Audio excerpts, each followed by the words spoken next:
Welcome to the Sleep Sense Show. As always, brought to you by the Sleep Sense program, where podcast listeners can get a free customized sleep plan by going to www.sleepsense.net/listen. Hi, this is Dana. Welcome to the show.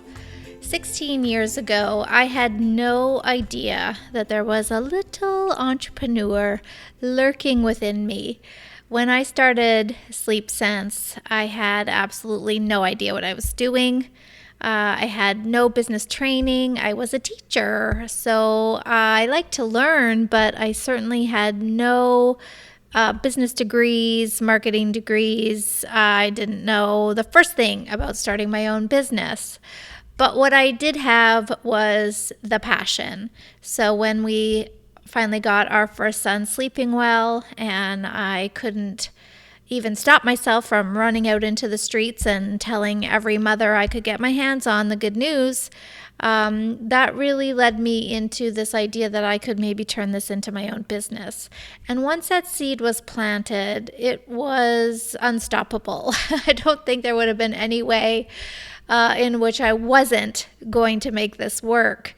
And so 16 years later, I still feel so blessed that I had that experience in my life, because I have learned to become a pretty darn good entrepreneur, and realized also that I have a second passion, and that is business and helping other women start their business as Sleep Sense consultants, and nurturing and supporting them in that process, and teaching them everything that I've learned over the years about how to be an entrepreneur and how to run a successful business.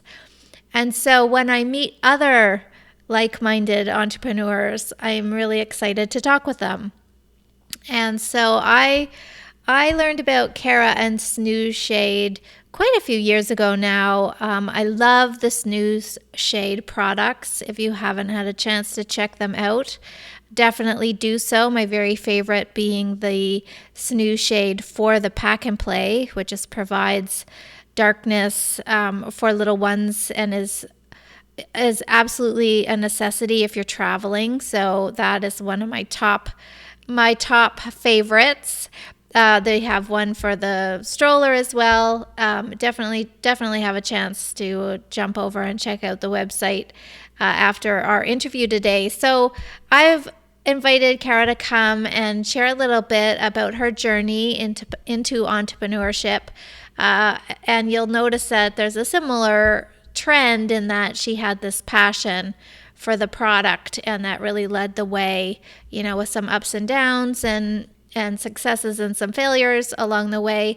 But she's just got a really good positive outlook on it all, and tells a story in a really entertaining way. So sit back, enjoy. She's got some great tips at the end about what you can do if you've got a little seed percolating in your mind about a business that you think could be a hit. She's got some advice for those entrepreneurs to be, if that's something that you're thinking about. So enjoy our chat together. Here's Cara from Snoozeshade.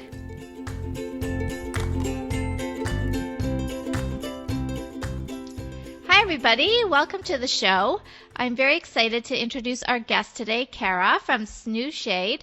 She's going to tell us a little bit more about how she came up with this very clever idea. Welcome to the show, Cara. Oh, hello there, and thank you very much indeed for having me.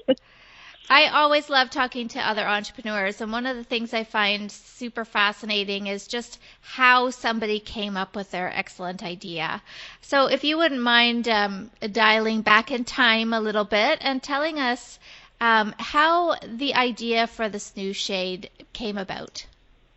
I sure will. I have to go way back in my memory now. It's a good sort of about 11 or 12 years actually since I first had the idea.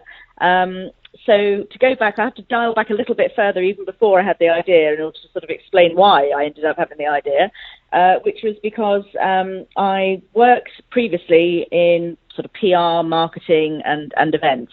That was the industry that I specialised in. But so I've never been an entrepreneur before. And so what happened was I was working very long hours and traveling a lot, and I just got married and was thinking about having children. And we found that we had a few problems in that area. And so we investigated IVF, which was a tough journey, but a very successful one, thank goodness, in that we had my daughter, Holly, who is now a massive 12 years old, and she's only a few inches shorter than me now, which is really scary. But Holly is really the reason why I invented Snoozeshade, because while I was pregnant with her, I unfortunately had a very nasty pregnancy, which I wouldn't recommend to anybody, where I had this condition called SPD, which is symphysis pubis dysfunction, which is basically where your pelvis kind of collapses. It's the relaxin hormone that allows ligaments to relax in your body. There's a bit of an overproduction of it, and so therefore all my ligaments went loose, and that included in my pelvis. So I was actually in a wheelchair for 9 months. I was in a wheelchair for about 6 months while I was pregnant with Holly, and then for about another 3 months after I was pregnant with Holly, after I had her. So I had to learn how to walk again, which was a bit of a challenge. The plus side was that for the first 3 months I didn't have to change a nappy or a diaper because I couldn't stand up long enough to do that. So there is a silver lining definitely to be had. What happened was I was very, very keen to get up and walking again, because I actually had to learn how to walk again. And it's really weird when you've had the ability to walk taken away from you. And I can assure you that being in a wheelchair gives you a very different perspective on other people and how they talk to people in wheelchairs. Usually as if you've had some form of lobotomy. Just the fact you're sitting in a wheelchair, like they used to talk to my mother who was pushing me, and I'd be like, okay, I'm pregnant. I'm not, not missing brain cells here. Anyway, once I was up and around again, I was just really overexcited about walking. So I walked everywhere. So I used to walk like to the local supermarket, pick up some things for breakfast, and I'd go back home. Then I'd walk out again, go back with some things for lunch, etc. And when Holly was born, she was born at the end of October. And well, by the time I was up and running, or walking at least, it was probably around sort of January, February time. And it was really chilly outside. So I used to do what I see a lot of parents doing. I used to put a blanket over the pram to protect her from the elements. I used to use my coat, and then my coat would fall off. They'd get run over, and I'd have lovely mud tracks running up the back of my coat, and the blanket would fall off, or the wind would blow, etc. And it wasn't really very practical. And then when it approached spring and summertime, and I was still doing a lot of walking at that point, I found that I wanted to keep the sun out of her eyes and off her skin as well, because I'm very careful about skin cancer, and those sorts of conditions are often caused by sunburn in childhood. So there's a massive increase in the risk of skin cancer if a baby has, I think it's if they have one instance of skin cancer, of sunburn, it increases their risk by 50%. Oh, wow. And if they have five instances, then it actually increases their risk by 80%.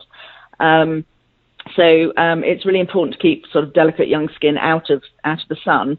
And also, doctors don't recommend that you use any form of sun lotions, etc., on baby skin anywhere, particularly because their skin is so delicate and because they don't know about the toxin levels, etc. I mean, they've actually just done a study on the toxins that adult sunscreen can give us, and that wasn't a good result. So, it's really important to keep them shaded, but also not to lather them up with lots of lotion. So anyway, I remember one time I was sitting in this restaurant. It was a sort of cafe restaurant, and I was with about 5 friends of mine.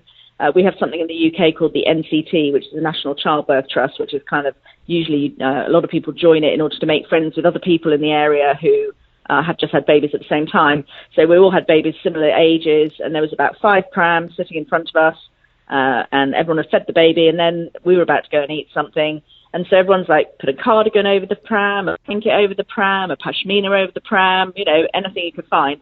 And I just thought, this is ridiculous. Surely there must be something out there that could help babies sleep when you're out and about, because it's something that, we all know what the repercussions are of a baby who's overtired can have on the rest of the day, basically, and the night. So I just sort of thought, this is really interesting. And I've always been known amongst my circle of friends as somebody who's quite sort of lethal at hunting things down online. So if you wanted a sort of a green spotted jumper from the yak that lives in outer Mongolia, then, I'm the person who can find that for you online if it exists. So, and I have been set some rather unusual challenges in the past. But anyway, I looked for something that would help, my daughter sleep in the pram and protect from the sun, etc. And and I couldn't find anything. And the problem I had with the sunshades that were in existence were that they allowed baby to see out, which was great because they did shade the baby, but then when you wanted them to go to sleep, it didn't really help on that front. Right. So I sort of came up with this idea. I went off to a local store that sold fabric. I bought what I now know to be completely the wrong fabric because I had no idea what I was doing at that time.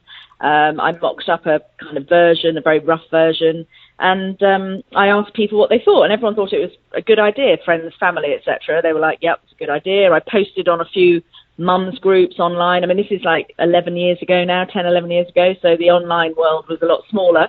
But I got quite a lot of positive feedback, people saying, oh, yeah, that's a really great idea. So I had two choices, really. One was to kind of go on somewhere like Shark Tank, or we call it Dragon's Den in the UK, and present my idea to the world and see if I could get someone to help me do it.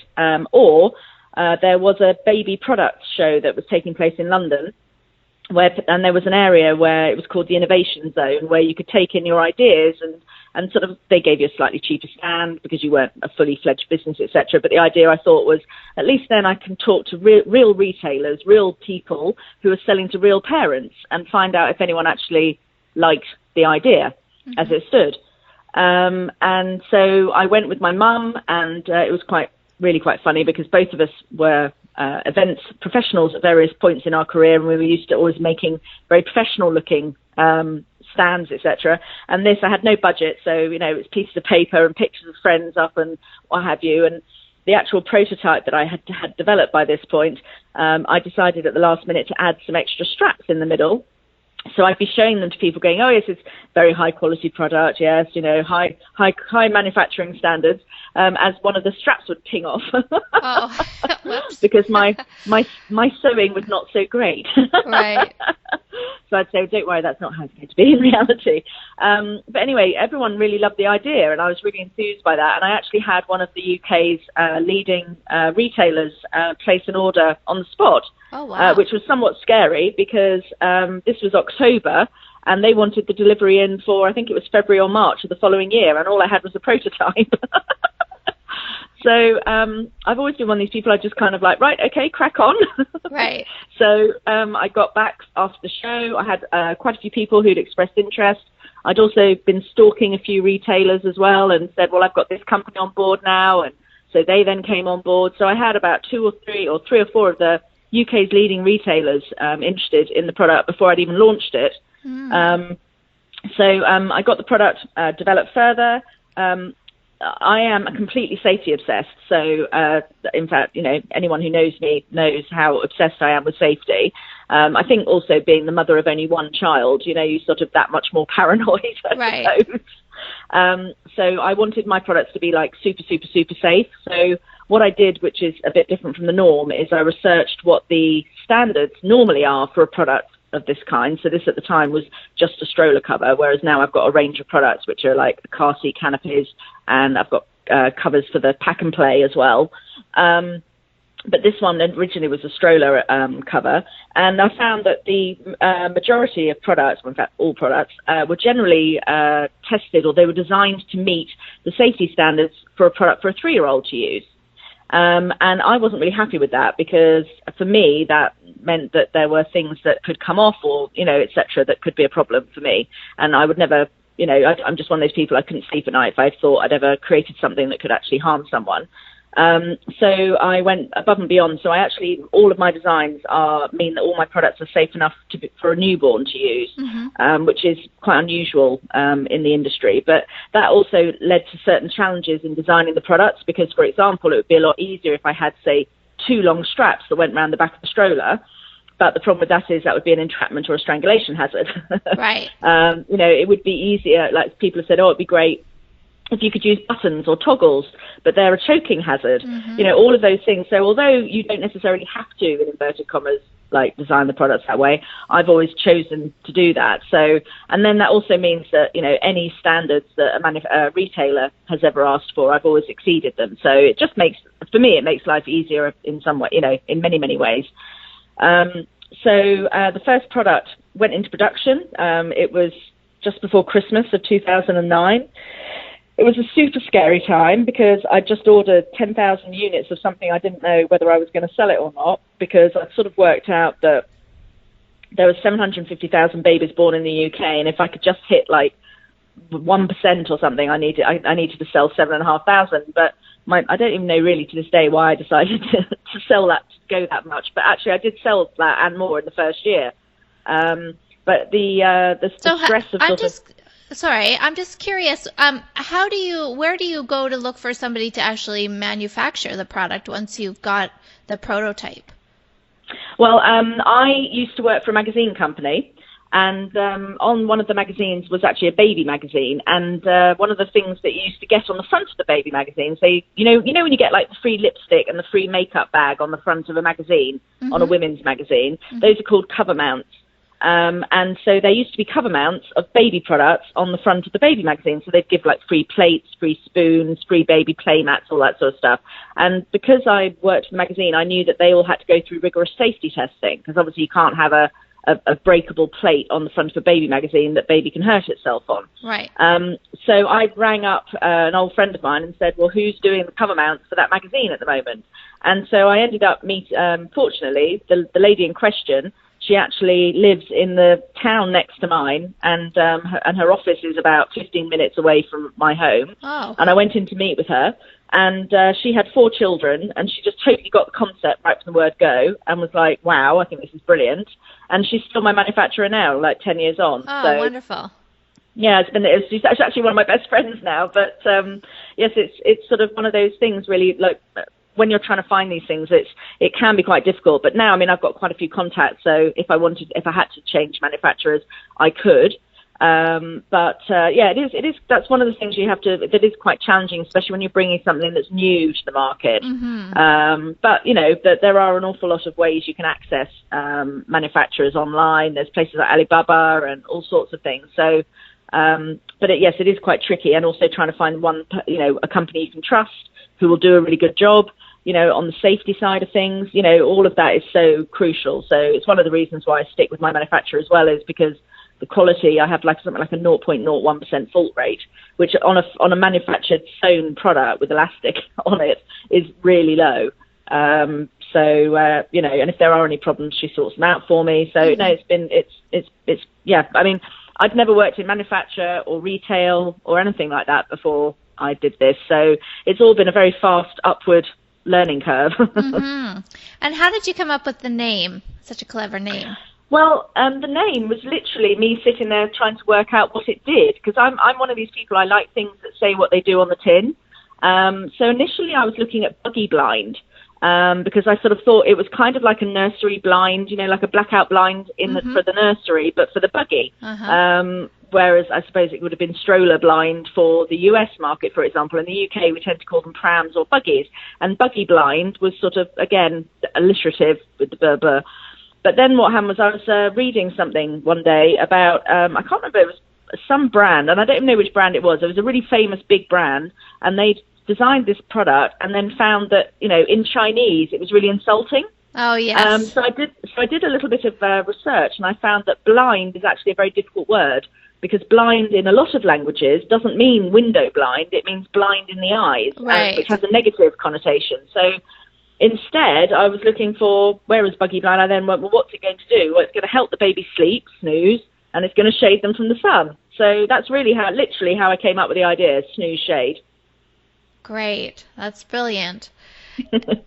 And then, so it's been what, 9 years now or so? 10. Yeah, 10. Okay, wonderful. And tell us a little bit about, anything that surprised you or a challenge that you've had in these years becoming you. I think you mentioned you were not an entrepreneur before this, but entrepreneurship is wonderful, but it's definitely got its own set of unique challenges. So just maybe tell us something surprising or challenging that you've had to overcome in the last 10 years.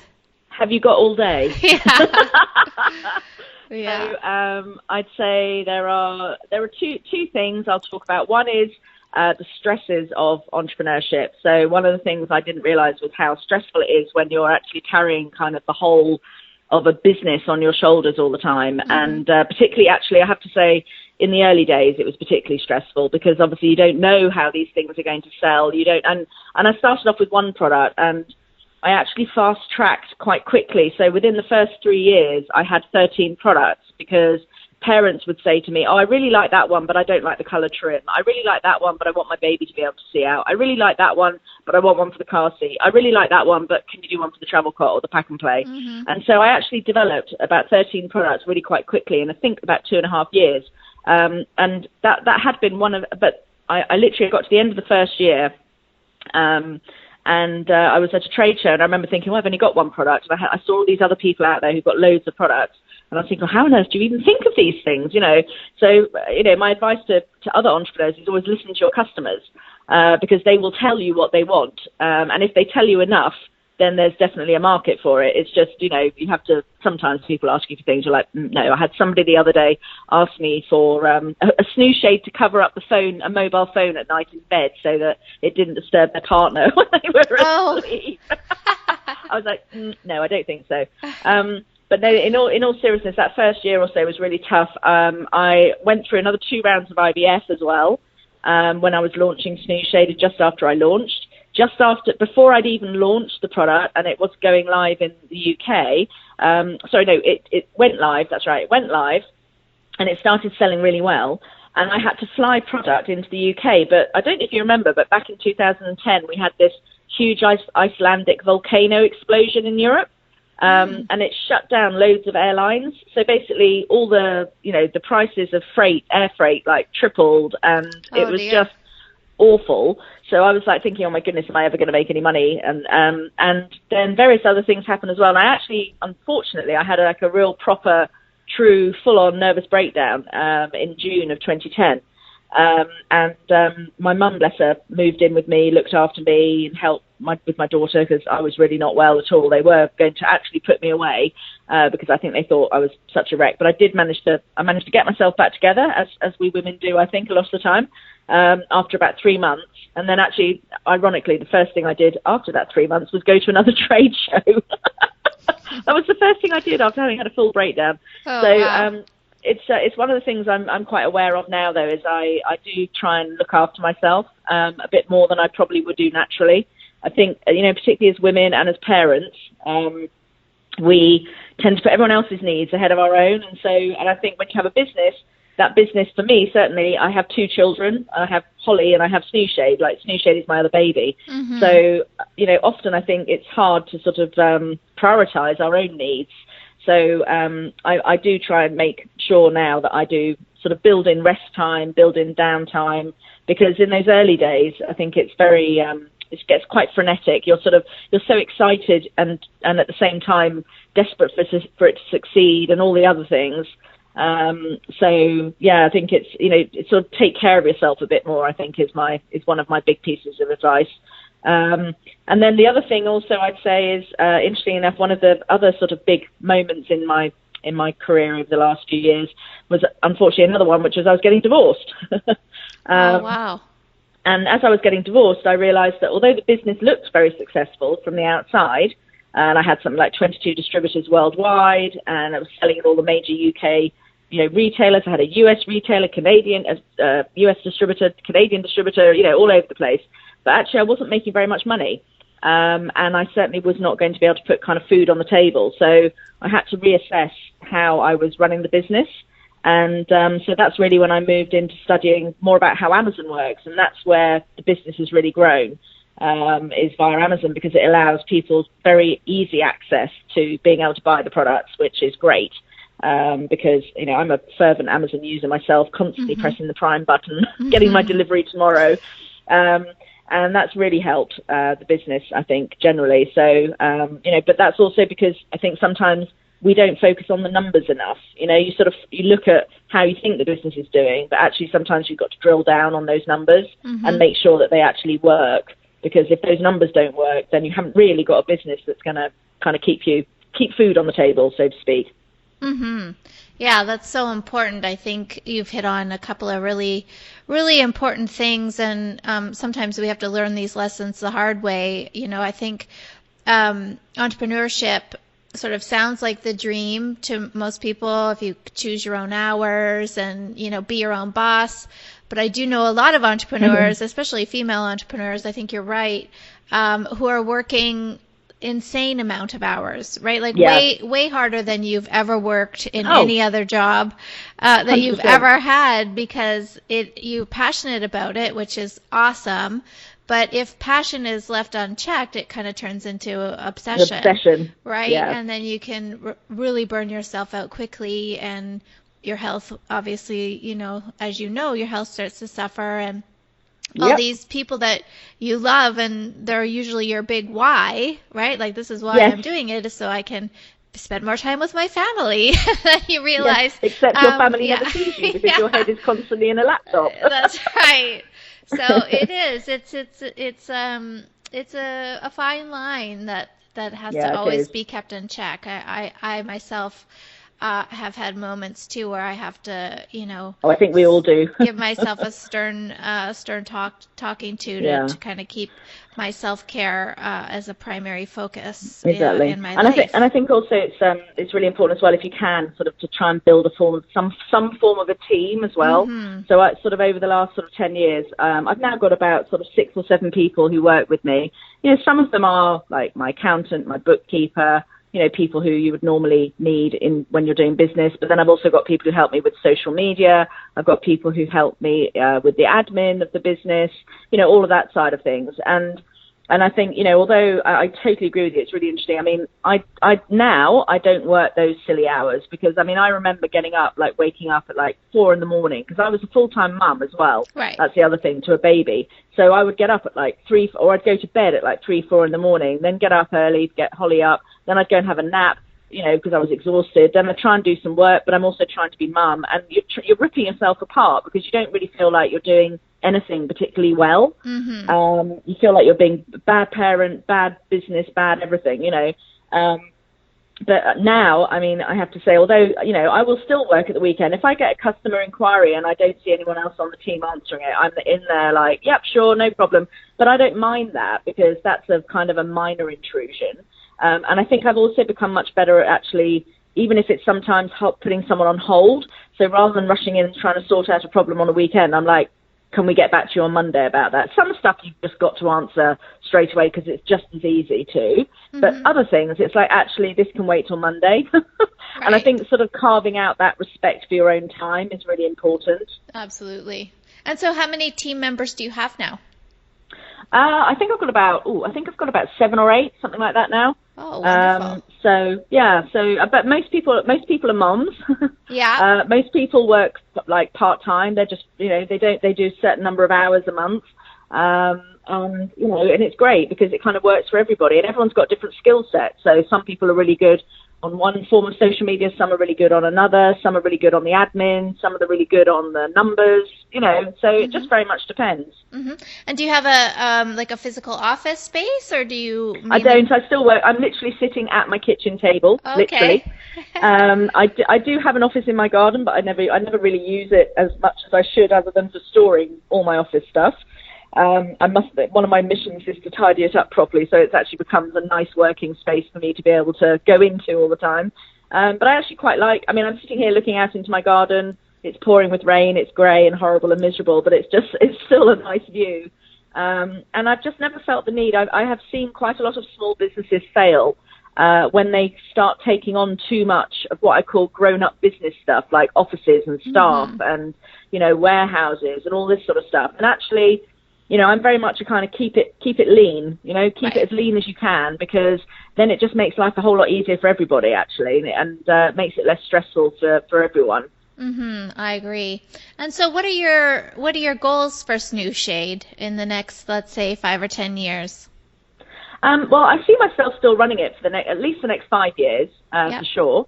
I am literally just in the process of having a new website designed by someone who's really gifted, and I've always felt like my website let me down a bit because it was I've sort of moved from one version to another, and then last year I moved to Shopify from Magento, and it was a sort of quick move, and the design, it just didn't look, and it didn't really sort of help people when they were making a buying decision. And I always felt a bit like, I know it could sound a bit odd, but I always felt like I was sort of taking my child to a birthday party wearing her Wellington boots and her nightie, not dressed up looking great.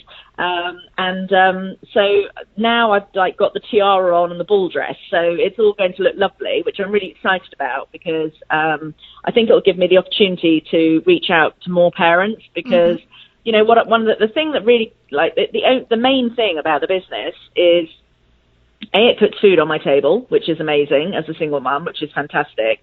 But B, the thing that really makes me happy is whenever I get a positive review or a customer who's had, like, oh my God, this is a game changer. This has changed how we travel. This has made our holiday was completely saved by it. And all that positivity, it just really is why I do it. I love helping. I've always been a people helper. I like helping people. And so this is how to do it on a bigger scale, which I like. So I've got a few more plans for other products that I'm developing, some of which will be Snoozeshade, actual Snoozeshade. So I'm looking, for example, at doing something for the special needs market, because I get quite a lot of people with children who have special needs, who could really benefit from a similar kind of product to a Snoozeshade. For various like sensory issues and things like that, as well as obviously sun protection as well. And then also I'm just in the process of developing like some baby logbooks where you can keep a track of when baby's like sleeping and eating and diaper changing and all that sort of stuff, which I could have done with when I had Holly. I remember I had this little sort of notebook I just wrote everything hastily down in, which I've still got, actually. I kept it. I've still got it. But, I thought it'd be nice to have something that looks a bit nicer. Just so sort of coming up with ideas and seeing how we can grow, basically, which is the fun bit.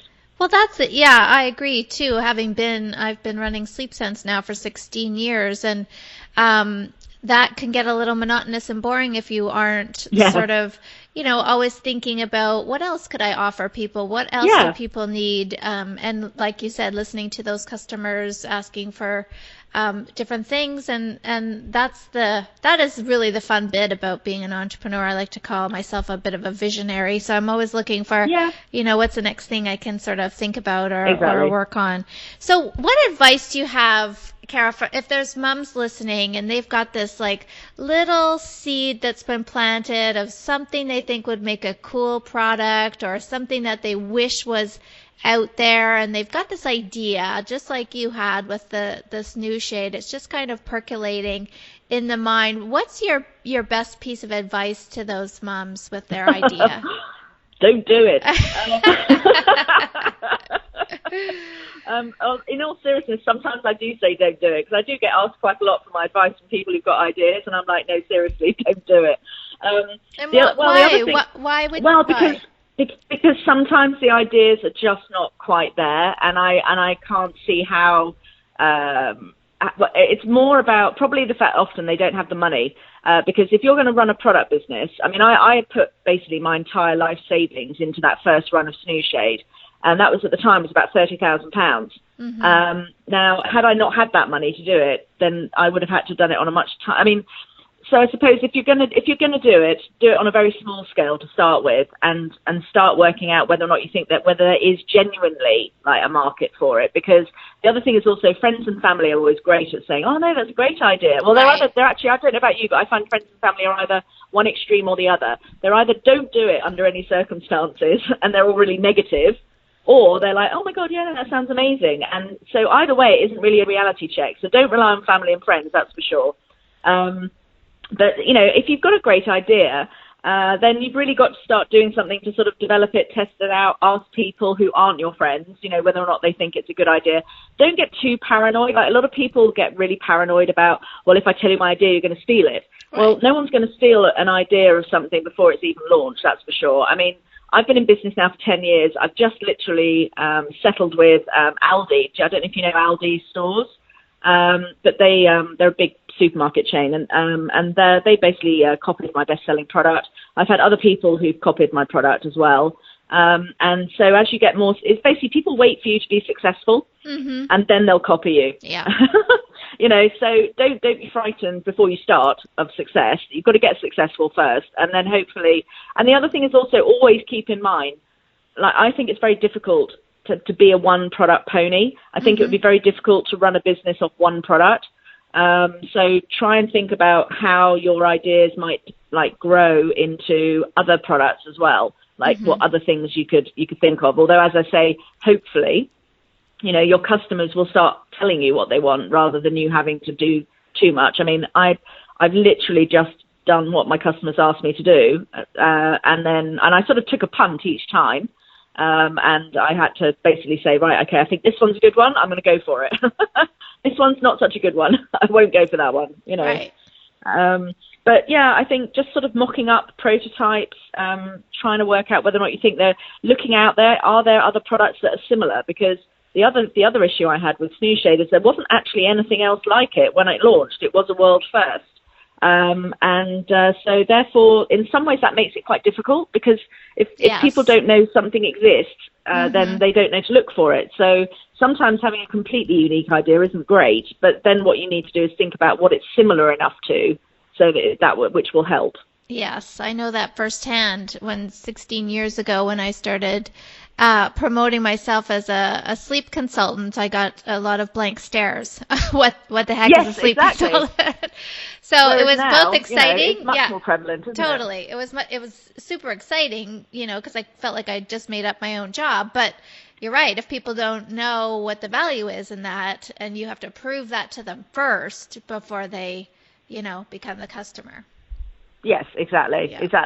And I mean, and also people have to trust in you a bit, which I'm glad a lot of people have trusted me in the early days, particularly when I was kind of like, no, honestly, this is safe, don't worry about it. And right. People used to worry because my first product was black, and I've now got silver versions, and the silver version developed because people were so scared of the black because they were immediately associated black with heat.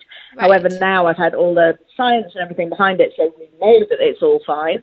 But in the early days, you have to listen. And so enough people said to me, I don't like the black. So I was like, okay, fine, I've got to find another option that will do everything it needs to do, but also be a slightly different color. Right. So, it's just listen to people, because they will tell you, enough times. So you just have to sort of listen. Right.